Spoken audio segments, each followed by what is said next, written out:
नमस्कार, मेरा नाम रॉक्सी परवीन है और आशा करती हूँ आप भी अच्छे होंगे। तो आइए चलते हैं वीडियो की ओर। नमस्कार, आज हम सामाजिक विज्ञान कक्षा 9 में अध्याय 1 को देखेंगे, जिसमें हमारा अध्याय का नाम है समकालीन विश्व में लोकतंत्र। इस अध्याय से संबंधित हम कुछ बिंदु को देखेंगे और कुछ प्रश्न एवं उत्तर को भी देखेंगे। तो सबसे पहले जानेंगे चिली में तख्ता पलट की जो घटना थी उसके बारे में यहाँ पर बिंदु के अनुसार जानेंगे। 11 सितंबर 1973 को चिली के राष्ट्रपति आंदे की सरकार का उन्हीं की सेना ने तख्ता पलट कर दिया, जिसकी अगुवाई जनरल आगस्तो पिनोशे किया। तो ये तख्ता पलट की घटना क्या थी?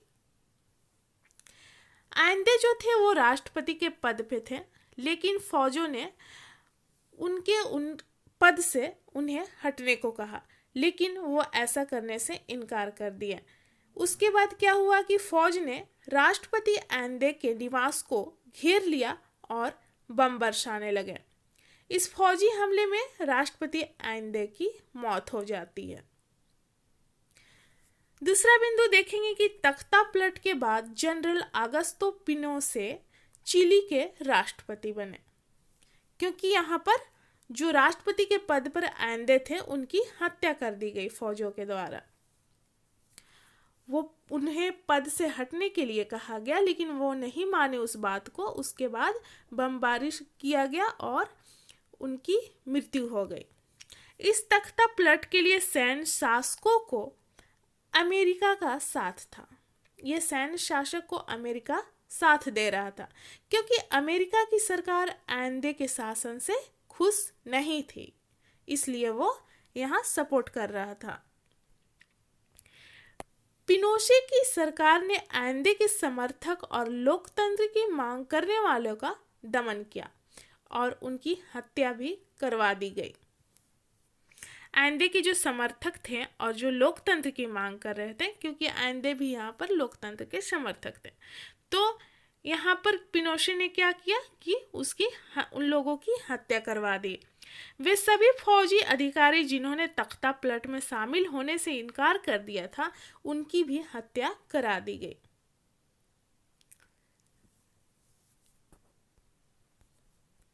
यानी कि यहाँ पर फौजी अधिकारी जो आंदे की हत्या किया, उन लोग ने बमबारी करके, तो जो लोग शामिल नहीं हुए, तो यहाँ पर जो पिनोशे थे उन्होंने उन लोगों की हत्या करा दी, जिनमें चिली के वायुसेना के प्रमुख जनरल अल्बर्टो बैशेले प्रमुख थे। उनकी पत्नी और बेटी को जेल में डालकर काफी प्रताड़ित किया गया। अब यहाँ पर दूसरा बिंदु देखते हैं, दूसरा पॉइंट, चिली में लोकतंत्र की वापसी कैसे हुई, उस चीज को यहाँ पर देखेंगे।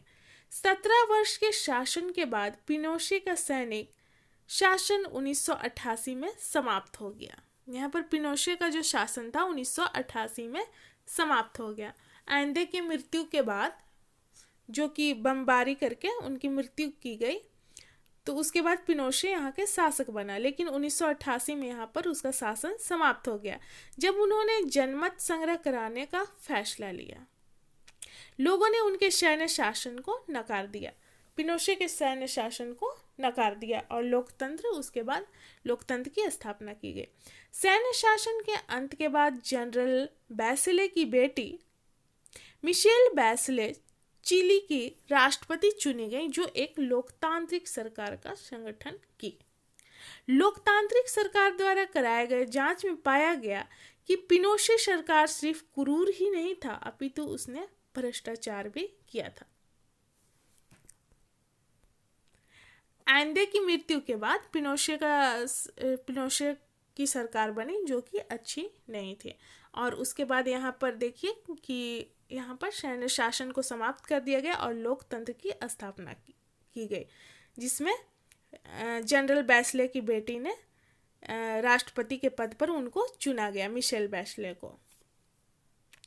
अब देखेंगे पोलैंड में अलोकतांत्रिक सरकार।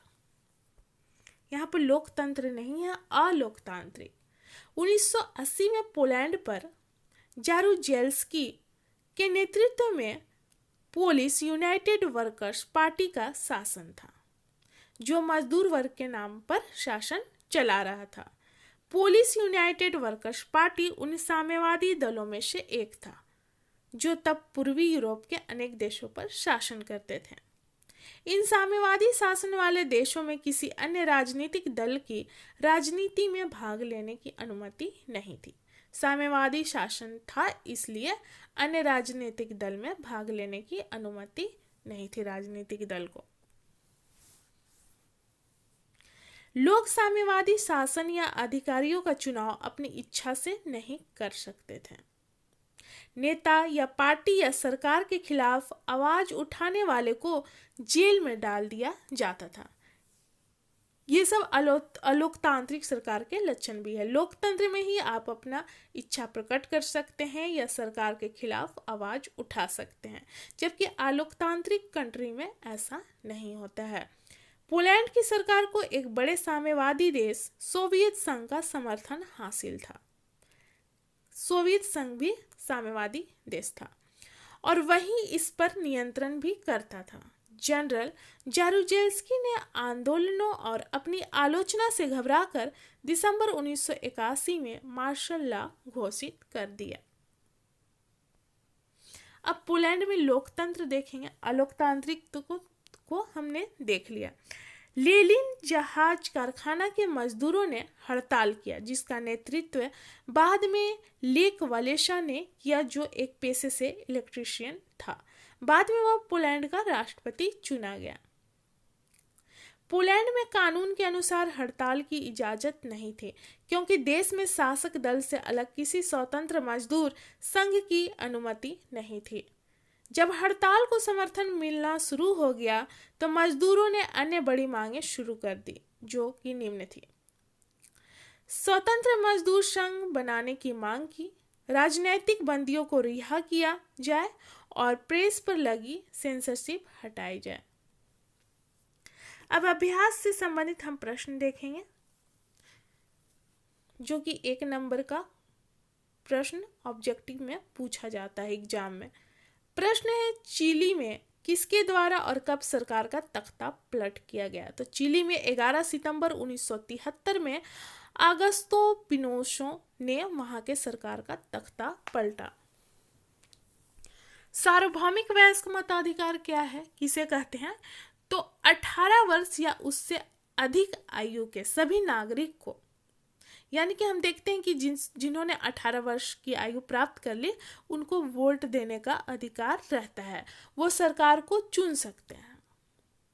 इस आयु के सभी नागरिकों को बिना किसी रंग भेद, यानी कि काला गोरा ये देख के भेदभाव नहीं किया जाता है। जाति, धर्म अथवा लिंग, ये नहीं कि स्त्री है तो उसको वोट नहीं डालने दिया जाए, आदि के भेदभाव किए बिना उन्हें वोट देने का अधिकार प्राप्त होता है। तो इस प्रकार के अधिकार को सार्वभौमिक वयस्क मताधिकार कहते हैं। अगला प्रश्न है, जनमत संग्रह से क्या अभिप्राय है? तो जनमत संग्रह सभी मतदाता के समक्ष कोई एक प्रस्ताव रखकर उस पर हाँ या ना में जवाब लेने वाला प्रत्यक्ष चुनाव होता है। यानी कि मतदाता का यहाँ पर समर्थन चाहिए। कोई ऐसा प्रस्ताव रहता है कि उसमें मतदाता का सपोर्ट हाँ या ना में दोनों में मिलना चाहिए और फिर उसी के अनुसार काम होता है। यह किसी नए संविधान, कानून या सरकार की किसी एक नीति पर कराया जा सकता है। या नए संविधान बन रहा है या कानून या सरकार की किसी नीति पर किया जा सकता है। चिली के सैनिक विद्रोह में किसकी सहायता थी? चिली के सैनिक विद्रोह में यूनाइटेड स्टेट ऑफ अमेरिका ने सैनिक विद्रोह में मदद की थी। अगला प्रश्न है, सेना द्वारा सरकार को उखाड़ फेंकने पर सामान्यतः कौन सी स्वतंत्रता समाप्त हो जाती है? या इसी के अनुसार दूसरा प्रश्न है, सेम प्रश्न है, अगर देश में सैनिक शासन हो जाए तो हमारे किन अधिकारों का हनन होगा? यहाँ पर भी ऊपर हमने देखा कि सेना द्वारा सरकार को उखाड़ फेंकना, यानी कि यहाँ पर सैनिक शासन की स्थापना हो जाती है। तो यहाँ पर देखेंगे कि कौन सा स्वतंत्रता या अधिकार समाप्त होता है, हनन होता है। तो इसके उत्तर में देखेंगे कि किसी भी तरह की राजनैतिक गतिविधियां मान्य नहीं की जाती है। यदि ऐसा करता हुआ पाया जाता है तो उसे गिरफ्तार किया जा सकता है। प्रेस की स्वतंत्रता समाप्त हो जाती है। किसी भी व्यक्ति को किसी भी समय बिना कारण बताए गिरफ्तार किया जा सकता है और कई वर्षों की सजा भी दी जा सकती है। वकील या दलील के लिए सैन्य शासन में कोई स्थान नहीं है। आंदोलन पर प्रतिबंध लगा दिया जाता है, यानी कि आंदोलन, जनता किसी चीज की मांग कर रही है आंदोलन के द्वारा, तो उस पर क्या प्रतिबंध लगा दिया जाता है, उनका अधिकार नहीं है, क्योंकि यहाँ पर सैन्य शासन है। लोकतांत्रिक सरकार में ही हम आवाज उठा सकते हैं, किसी चीज की डिमांड सरकार से कर सकते हैं, जबकि सैन्य शासन में ऐसा नहीं है। लेक वालेशा कौन था? तो लेक वालेशा पोलैंड के एक मजदूर यूनियन का नेता था, जो पेशे से एक इंजीनियर था और बाद में 1990 के चुनाव में वह पोलैंड का राष्ट्रपति बन गया। अगला प्रश्न है, अफ्रीका के उस देश का नाम बताइए जो सबसे पहले स्वतंत्र हुआ। तो इसका उत्तर हो जाएगा घाना। आधुनिक विश्व में लोकतांत्रिक देशों की क्या स्थिति है? आज के समय में लोकतांत्रिक देश की क्या स्थिति है? तो आधुनिक विश्व में लोकतांत्रिक देश की संख्या सबसे अधिक है और अभी इनकी संख्या और बढ़ते जा रही है। हर राष्ट्र चाह रहा है कि लोकतंत्र हमारे कंट्री में स्थापित हो, और जो पुराने लोकतांत्रिक देश हैं उनमें लोकतंत्र और मजबूत हुआ है,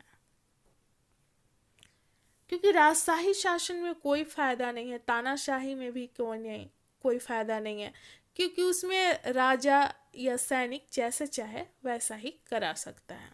और लोकतंत्र में क्या है कि जनता को अधिकार है, अपने सरकार को चुन सकती है, हर चीज की मांग कर सकती है। प्रश्न अगला है, सोलिडेरिटी क्या है? तो सोलिडेरिटी एक संगठन का नाम है जो 1980 में पोलैंड के मजदूर द्वारा बनाया गया था। कुछ ही वर्षों में इस संगठन के सदस्यों की संख्या करोड़ों में पहुंच गई, जिसके नेता लेक वालेशा बाद में पोलैंड के राष्ट्रपति चुने गए। इसके नेता लेक वालेशा थे और बाद में ये पोलैंड के राष्ट्रपति चुने गए थे। अगला प्रश्न है, साम्यवादी शासन से आप क्या समझते हैं?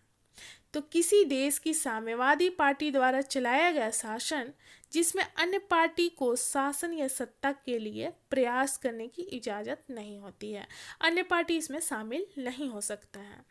राज्य सभी बड़ी संपत्ति और उद्योग पर नियंत्रण रखता है, स्टेट का नियंत्रण रहता है साम्यवादी शासन वाले देश में। अगला प्रश्न है, G8 के सदस्य देश कौन कौन से थे? तो इसमें 8 सदस्य देश थे, Canada, Germany, Japan, Italy, Britain, USA, रूस और फ्रांस। अगला प्रश्न है, विश्व में सबसे बड़ा धन देने वाला संस्थान का नाम बताइए। तो अंतर्राष्ट्रीय मुद्रा कोष हो जाएगा इसका उत्तर में। अगला प्रश्न है, 1990 में पोलैंड में किस पार्टी की सरकार बनी और यह 100 में से कितने सीटें जीती? तो 1990 में पोलैंड में सोलिडेरिटी पार्टी की सरकार बनी और यह 100 में से 99 सीटों पर चुनाव जीती। अगला प्रश्न है, गंडास्क संधि के बाद बने मजदूर संगठन का नाम बताइए। तो ये मजदूर संगठन था सोलिडरनोस्क। अगला प्रश्न है, पोलैंड में हड़ताली कर्मचारियों का नेतृत्व किसने किया? तो लेक वालेशा ने किया, जो पेशे से एक इंजीनियर था। 1980 में पोलैंड में किसकी शासन थी? तो जनरल जारुजेल्स्की की शासन थी। अगला प्रश्न है, आइंदे कौन थे और उनकी प्रमुख नीति क्या थी? तो आइंदे चिले की सोशलिस्ट पार्टी के संस्थापक थे और उन्होंने पॉपुलर यूनिटी नामक गठबंधन का नेतृत्व किया था। और उनकी जो नीति थी, जिसमें पहला हम देखेंगे, उनकी नीति में गरीब और मजदूर के फायदे वाली नीति थी। वो गरीब और मजदूरों का भला चाहते थे और वो हर समय सोचते थे कि इस कुछ ऐसा हो नीति रहे जिससे गरीब और मजदूरों को फायदा हो। शिक्षा प्रणाली में सुधार किया उन्होंने। बच्चों में मुफ्त दूध बांटना और भूमिहीन किसान को जमीन बांटने के कार्यक्रम शामिल थे जिनके पास जमीन नहीं थी। विदेशी कंपनी द्वारा पैसे से तांबा जैसी प्राकृतिक संपदा को बाहर ले जाने के खिलाफ थे। जो विदेशी शासक या कंपनी थी वो अपनी कंट्री से तांबा जैसे प्राकृतिक संपदा ना ले जाए, उसके खिलाफ थे। वो चाहते थे कि यहाँ से वो संपत्ति ना जाए बाहर अपने कंट्री से। अगला प्रश्न है, चिले में लोकतंत्र की वापसी कैसे हुई? और सेम प्रश्न है, चिले में कब और किसके द्वारा सरकार का तख्ता पलटा गया? तो चिले में 11 सितंबर 1973 में आगस्तो पिनोशो के द्वारा सरकार का तख्ता पलट किया गया। तो लोकतंत्र किसे कहते हैं? तो लोगों द्वारा चुनी हुई, लोगों के लिए और लोगों द्वारा किया गया शासन प्रणाली लोकतंत्र कहलाता है। यानी कि जनता का अधिकार रहता है कि वह सरकार का चुनाव करे। अगला प्रश्न है, जनमत संग्रह से क्या अभिप्राय है? जनमत संग्रह किसी मुद्दे पर जनता की राय जानने की एक प्रक्रिया है। इसमें जनता की राय जाना जाता है कि वो इससे सहमत है या नहीं है, जिसे मतदाताओं के सामने कोई एक प्रस्ताव रखकर उस पर हाँ या ना में जवाब देने वाला एक प्रत्यक्ष चुनाव है। जनमत संग्रह किसी नए कानून या सरकार की किसी नीति पर जनता का मत जानने के लिए कराया जा सकता है। अगला प्रश्न है, शासन प्रणाली कितने प्रकार की होती है और इनमें से कौन सा सबसे अच्छा शासन प्रणाली है? तो हम यहाँ पर देखेंगे कि 4 तरह के हैं। लोकतंत्र जो कि सबसे बेस्ट माना जाता है। राजशाही में वही राजा पीढ़ी दर पीढ़ी चला आता है राजशाही शासन में और जैसा चाहे वैसा करा सकता है। तानाशाही में भी वही है, सैनिक शासन और मार्शल लॉ। तो इसके उत्तर में यही चीज है कि लोकतंत्र को सबसे अच्छी शासन व्यवस्था माना जाता है। अगला प्रश्न है, चिले में सैनिक विद्रोह में विद्रोहियों की सहायता किसने की थी? तो चिले में सैनिक विद्रोह में विद्रोहियों की सहायता यूनाइटेड स्टेट ऑफ अमेरिका ने की थी। अगला प्रश्न है, सेना द्वारा सरकार को उखाड़ फेंकने पर सामान्यतः कौन कौन सी स्वतंत्रता समाप्त हो जाती है? तो यहाँ पर सैनिक शासन की स्थापना हो जाती है। तो किसी भी तरह की राजनीतिक गतिविधियां मानी नहीं जाती। यदि ऐसा करते हुए पाया जाता है तो उसे गिरफ्तार किया जाता है। प्रेस की आज़ादी समाप्त हो जाती है। लोग विचार अभिव्यक्त नहीं कर सकते क्योंकि सैनिक शासन यहाँ पर स्थापित हो जाती है। इसलिए किसी भी व्यक्ति को किसी भी समय बिना कारण बताए गिरफ्तार किया जा सकता है और कई वर्षों की सजा भी दी जा सकती है। वकील या दलील के लिए सैन्य शासन में कोई स्थान नहीं है और आंदोलन पर भी प्रतिबंध लगा दिया जाता है। अगला प्रश्न है, 1980 में पोलैंड के हड़ताल को जनता के समर्थन बढ़ने के बाद हड़ताली कर्मचारियों ने कौन कौन सी मांगें बढ़ाई थी? तो हड़ताली कर्मचारियों ने निम्न मांगें बढ़ाई थी, जैसे कि मजदूर संगठन बनाने की मांग की, राजनैतिक बंदियों को रिहा करने की मांग की, प्रेस पर से सेंसरशिप हटाने की मांग की। यानी कि प्रेस को स्वतंत्रता मिलना चाहिए कि वह विचार अभिव्यक्त कर सके।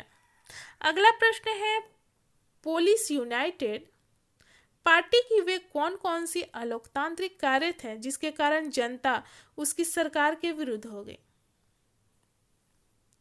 तो पोलिश यूनाइटेड पार्टी के अलोकतांत्रिक कार्य थे, पहला, वहां अन्य पार्टी को चुनाव लड़ने का या सत्ता प्राप्त करने का अधिकार नहीं था। जो भी उसकी सरकार के विरुद्ध बोलता था उसे जेल में डाल दिया जाता था। प्रेस पर सेंसरशिप लगा दिया गया था। नए संगठन बनाने की इजाजत नहीं थी। तो ये सभी पोलिश यूनाइटेड पार्टी के अलोकतांत्रिक कार्य थे। लोकतंत्र में हम देखते हैं कि प्रेस को विचार अभिव्यक्त की स्वतंत्रता रहती है, किसी को आप जबरदस्ती जेल में नहीं डाल सकते हैं, नया संगठन पार्टी बना सकते हैं। अगला प्रश्न है, सार्वभौमिक वयस्क मताधिकार किसे कहते हैं? तो हमारा हो जाएगा कि 18 वर्ष या उससे अधिक आयु के सभी व्यक्ति को बिना किसी रंग, जाति, धर्म भेदभाव का मत देने का अधिकार है। यह सार्वभौमिक वयस्क मताधिकार कहलाता है। उपनिवेश क्या है? जब कोई देश किसी देश को, दूसरे देश को पर अपना अधिकार जमा लेता है, अधिकार कर लेता है और शासन करता है, तो ऐसे अधीन देश को उपनिवेश कहते हैं। एग्जाम्पल में ब्रिटेन और भारत को ले सकते हैं। जैसे ने ब्रिटेन ने भारत पर आक्रमण कर उपनिवेशी शासन स्थापना की थी। अगला प्रश्न है, विश्व बैंक किसी भी सरकार को ऋण कैसे मुहैया कराता है? वर्ल्ड बैंक कैसे मुहैया कराता है? तो विश्व बैंक किसी भी देश को उधार देने से पहले ये संस्थाएं संबंध सरकार से अपना हिसाब किताब दिखाने को कहती हैं और उनकी आर्थिक नीतियों में बदलाव का निर्देश देती हैं। संयुक्त राष्ट्र महासभा पर टिप्पणी लिखें। तो संयुक्त राष्ट्र महासभा में 193 सदस्य हैं, 193 कंट्री सदस्य देश हैं। इन सदस्य देशों को एक एक वोट मिला हुआ है। संयुक्त राष्ट्र महासभा की बैठक सदस्य देश के प्रतिनिधियों द्वारा चुने गए अध्यक्ष की अगुवाई में हर साल चलती है। महासभा का स्वरूप बहुत कुछ संसद के जैसा है, जिसमें सभी प्रकार की चर्चाएं होती है। यह एक लोकतांत्रिक संगठन की तरह कार्य करता है। संयुक्त राष्ट्र महासभा की एक सुरक्षा परिषद है जिसमें कुल 15 सदस्य हैं, जिसमें से परिषद के 5 अस्थायी सदस्य हैं। अमेरिका, ब्रिटेन, फ्रांस, रूस और चीन, ये पांचों 15 में से 5 अस्थायी सदस्य देश हैं। अगला प्रश्न है, वीटो का अधिकार क्या है? किसी व्यक्ति, पार्टी या राष्ट्र को मिला वह अधिकार जिससे वह किसी कानून या फैसला को अकेले रोक सकता है, वीटो का अधिकार कहलाता है। वीटो किसी फैसले को रोकने का असीमित अधिकार देता है। अब देखेंगे सुरक्षा परिषद का कार्य क्या है। तो पहला कार्य है, विभिन्न देशों के बीच शांति और सुरक्षा बनाए रखने की जिम्मेदारी है। जब कोई देश किसी दूसरे देश पर गलत ढंग से हमला या आक्रमण करता है, तो ऐसे मामलों को सुरक्षा परिषद देखता है और उसकी सुनवाई करता है। यह एक अंतर्राष्ट्रीय शांति दस्ता बनाकर गलती करने वाले देश के खिलाफ कार्रवाई कर सकता है सुरक्षा परिषद। सुरक्षा परिषद में अस्थायी सदस्य कितने वर्ष के लिए चुने जाते हैं? तो 2 वर्ष के लिए। सुरक्षा परिषद में असली ताकत किन देशों को प्राप्त है? तो वही 5 देश हो जाएगा, अमेरिका, ब्रिटेन, फ्रांस, रूस और चीन। अंतर्राष्ट्रीय मुद्रा कोष क्या है और यह काम क्या करती है? तो अंतर्राष्ट्रीय मुद्रा कोष संयुक्त राष्ट्र संघ की एक संस्था है जो दुनिया के किसी भी देश को उधार और ऋण देने का काम करती है और इसके 188 सदस्य देश शामिल हैं। इसमें विश्व बैंक के अध्यक्ष का मनोनयन कौन करता है? तो अमेरिकी वित्त मंत्री। और हमारा लास्ट प्रश्न है, सोवियत संघ के बिखराव के बाद पूर्वी यूरोप पर क्या प्रभाव पड़ा? तो सोवियत संघ के बिखराव के बाद पूर्वी यूरोप के वे सभी देश जो सोवियत संघ के हिस्से में थे वे अलग हो गए और वो स्वतंत्र हो गए। तो ये सभी महत्वपूर्ण प्रश्न थे। तो यहाँ पर हमारा समाप्त होता है। मिलते हैं अगले वीडियो में। धन्यवाद।